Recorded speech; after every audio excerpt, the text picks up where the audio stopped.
అయితే మమ్మల్ని ఏం చేయమంటారు సార్? వచ్చే అమావాస్య రోజు మీరు దానిని వశం చేసుకోవాలి. అమావాస్య వెళ్లిన మరునాడు పౌర్ణమి రోజు నరబలి ఇవ్వాలంట. మీ నలుగురిని బలిస్తాం.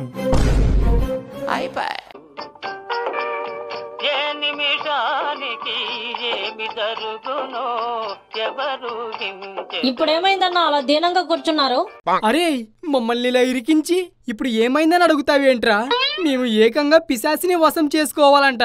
అది మమ్మల్ని భస్మం చేస్తే ఊకన్నా నువ్వు భయపడ్డమేంటి? ఇది నీకు అలవాటైన పనే కదా. మాకు లాజిక్లు మాత్రమే తెలుసురా, మ్యాజిక్లు తెలియవు. ఆ లాజిక్లతోనే మేనేజ్ చేయండి అన్నా.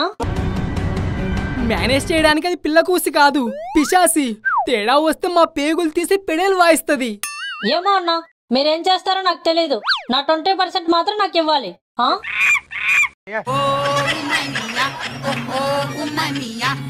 మన మీద ఏదో వీడిది పెద్ద కక్ష పెంచుకుంది. కక్ష పెంచుకుంది ఆడు కాదు, ఈడు వద్దన్నా తీసుకొచ్చాడు. ఎరా మేము నీకు ఏమన్యాయం చేశాంరా? అరే ఏదో డబ్బులకు కక్కుర్తిపడి తీసుకొచ్చానురా. ఇక్కడ ఇంత ఘోరంగా ఉంటుందని నాకేం తెలుసు? ఏమోరా, నాకు భయంతో జ్వరం కూడా వచ్చింది. అన్నట్టు జ్వరం అంటే గుర్తొచ్చింది. చిన్నప్పుడు జ్వరం వచ్చి డాక్టర్ దగ్గరకు వెళ్తే కస్సుమని ఒక ఇంజెక్షన్ ఇచ్చి కెవ్వుమని కేక పెట్టించేవాడు. కానీ తర్వాత 2 మాటలు చెప్పేవాడు. 2 రోజులు స్నానం చేయకు, 2 రోజులు స్కూల్కి వెళ్ళకు అని.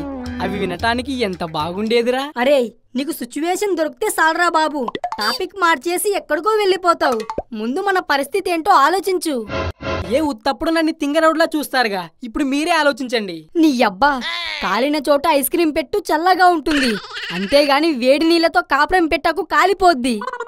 ఏంటి కుర్రాలు, what to do what not to do? మీది పిండాకోడు ఏంటే? అదే సార్, మీ పిశాసికి పిండం పెట్టి దాన్ని ఈ ఊళ్ళో నుంచి బయటికి నెట్టి మీ అందరి చేత దండం పెట్టించుకోవాలన్నదే వాడి ఉద్దేశం. ఇంత చిన్న మాటకు అంత పెద్ద అర్థం ఉందా? వాడు కొంచెం పొదుపు సార్, అందుకే ఏదైనా అదుపులో మాట్లాడతాడు. అదుపులో మాట్లాడినట్లు లేదు, అదుపు తప్పి మాట్లాడినట్లు ఉంది. సార్ మీ దగ్గర మాటలు అదుపు తప్పితే మా బ్రతుకు బండి పట్టాలు తప్పినట్టే. అర్థమైంది కదా, కొంచెం జాగ్రత్తగా ఉండండి. సార్ ఏంటి? ఆ పిశాసిని వశం చేసుకోకపోతే మీరు మమ్మల్ని బలిస్తా అన్నారు. వశం చేసుకుంటే మీరు మాకేమిస్తారో చెప్పలేదు. ఏం కావాలో మీరే అడగండి. మేము ఆ పిశాసిని వశం చేసుకుంటే మీకు దొరికిన నిధిలో మాకు సగం వాటా ఇవ్వాలి. అంతేకాదు మీ అమ్మాయిని నాకిచ్చి పెళ్లి చేయాలి. ఇందులో సగం వాటా ఇవ్వడానికి నాకు ఓకే, కానీ నా కూతుర్ని నీకిచ్చి పెళ్లి చేయాలంటే మా అల్లుడు పర్మిషన్ కావాలి. మీ అమ్మాయిని నాకిచ్చి పెళ్లి చేయడానికి మీ అల్లుడు పర్మిషన్ ఎందుకు సార్? వాడి పర్మిషన్ లేకుండా వాడి పిల్లాన్ని మరి నీకెలా చేయమంటావు? నాకున్నది ఒకే ఒక కూతురు, దానికి ఆల్రెడీ పెళ్లి అయిపోయింది.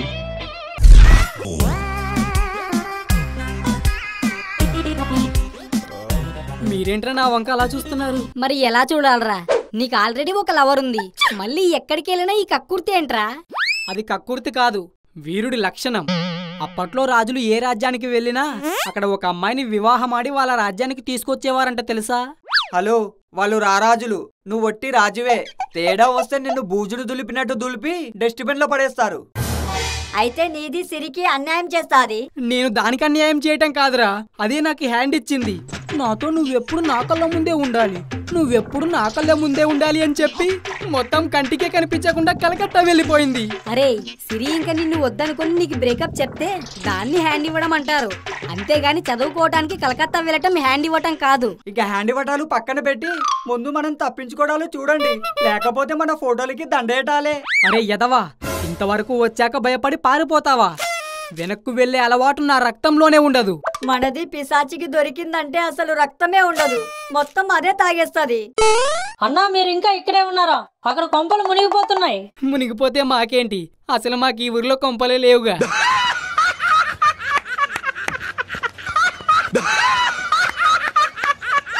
అబ్బా, కొంపలు మునిగిపోవడం అంటే వరదలు వచ్చి మునిగిపోవడం కాదు. మన మీద బురద చల్లడానికి ఎవరో కొత్త బాబా వచ్చాడు. కొత్త బాబానా? ఆడేవాడు? రండి చూపిస్తాను.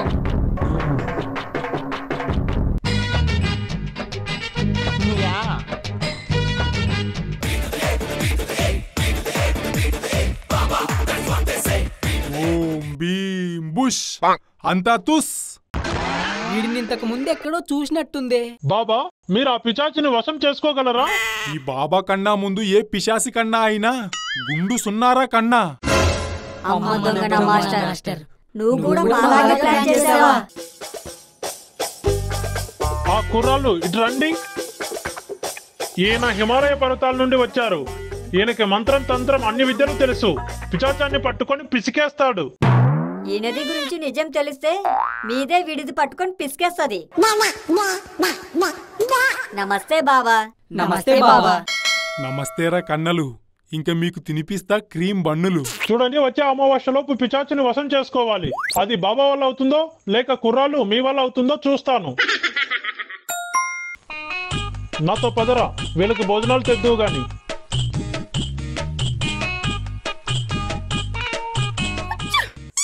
మీరేంటి మాస్టర్ ఈ గెటప్పు? మరి లేకపోతే నిధులు మొత్తం మీరే దొబ్బేస్తారా కన్నా. అందుకే ఈ గెటప్ వేసుకొని వచ్చాను రా కన్నా. గెటప్పు సెటప్ బాగానే ఉంది గాని మాస్టర్, మా గురించి మీకెలా తెలిసింది? నా గురించి మీకు తెలుసు కదరా కన్నా. ఆవులిస్తే పేగులు లెక్కెడతాను రా కన్నా. అబ్బచ్చా, ఇక్కిలిస్తే పళ్ళు లెక్క పెట్టలేరు, ఆవులిస్తే మీరు మా పేగులు లెక్క పెడతారా?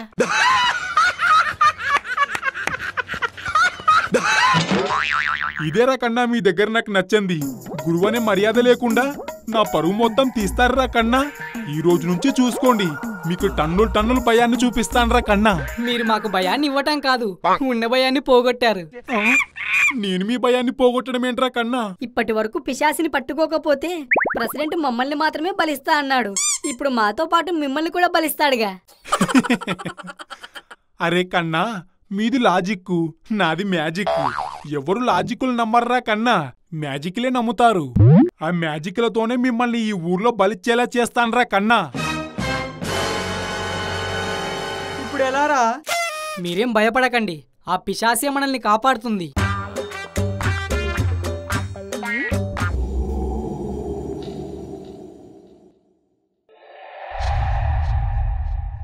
ఓం భీం బుష్, ఓం భీం బుష్, కం కం కగోలి, బం బం బగోలి. రా రాపాలిక, నాది కాంతం చావాలి, వేరే పెళ్ళాం రావాలి. అరే, పిశాసి మనకెలా సహాయం చేస్తదిరా?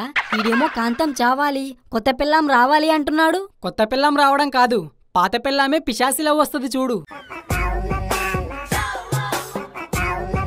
బాబా, ఇక మీ మంత్రాలకు చింతకాయలు రాలవు కానీ మీరు రెస్ట్ తీసుకోండి, పిశాసిని మేము రప్పిస్తాం.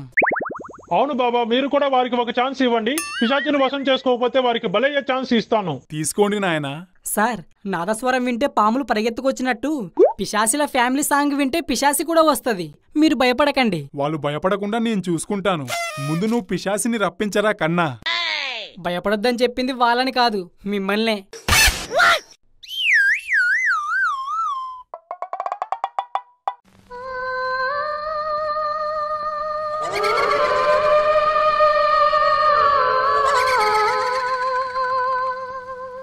నిన్ను వీడని నీడను నేనే కలగా మెది.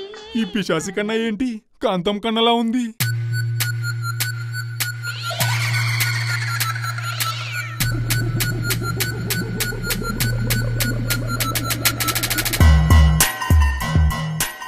చిలకమ్మ, అమ్మ కొట్టిందా, తోటకెళ్ళావా, పండు తెచ్చావా, గుడ్లలో పెట్టావా, గుట్టుకుని మింగావా. చాన్నాళ్ళుగా ఈ ఊర్లో ఉంటున్నావు. ఈ ఊర్లో నిధి ఎక్కడుందో నీకే తెలుసు. ఆ నిధి ఎక్కడుందో చెబితే నీకేం కావాలన్నా ఇస్తాం. అయితే ఆ బాబాని నాకు ఇవ్వండి. అంతే కదా, తీసుకో. ఈ పిశాసికి నేనెందుకురా కన్నా? కొత్త పిల్లం కావాలన్నావు కదరా కన్నా, కాపురం చేసుకుందాం రారా కన్నా.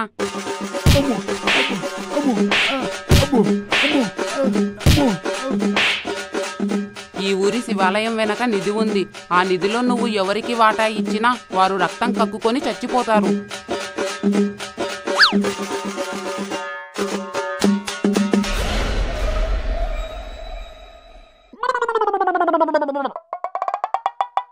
మీరు చెప్పింది చేశాను. పిశాచి చెప్పిందిగా, నిధిలో వాటా ఇస్తే నేను చచ్చిపోతానని. అందుకే మీకు 5 లక్షలు ఇస్తున్నాను. ఇక మీరు నిధిలో వాటా అడగకండి. సరే, మీరు ఇవ్వండి, మేము వెళ్ళిపోతాం.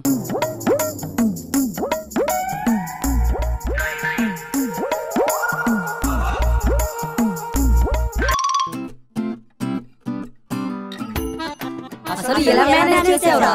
మనం అక్కడ నుంచి తప్పించుకోవాలంటే పిశాచిని రప్పించాలి. మాస్టర్ కి తిక్క కుదరాలంటే మాస్టర్ భార్య కాంతం మేడం ని రప్పించాలి. అందుకే ఆవిడకి ఫోన్ చేసి మాస్టర్ మిమ్మల్ని చంపి ఇంకో పెళ్లి చేసుకోవడానికి శుద్ర పూజలు చేస్తున్నాడని ఆవిడని రప్పించా. పిశాచిలా యాక్టింగ్ చేయమని, నిధి వాటాలు పంచుకోవద్దని చెప్పించా. అసలు ఆ ఊరిలో నిధి లేదు, పిశాచి లేదు. మాస్టర్ కాంతం చావాలి, కొత్త పిల్లం రావాలి అన్నాడు కదరా. మాస్టర్ ఎవడి చేతో మంత్రాలు రాయించుకొని తెచ్చుకున్నాడు. నేను ఆ బుక్ చింపేసి వేరే బుక్కులో ఈ మంత్రాలు రాశాను. అందుకే కాంతం మేడంకి కాలింది. మనకి తలో 1,00,000 మిగిలింది. ఇప్పుడు ఆ డబ్బుతో మనం ఓ భీమ్ బుష్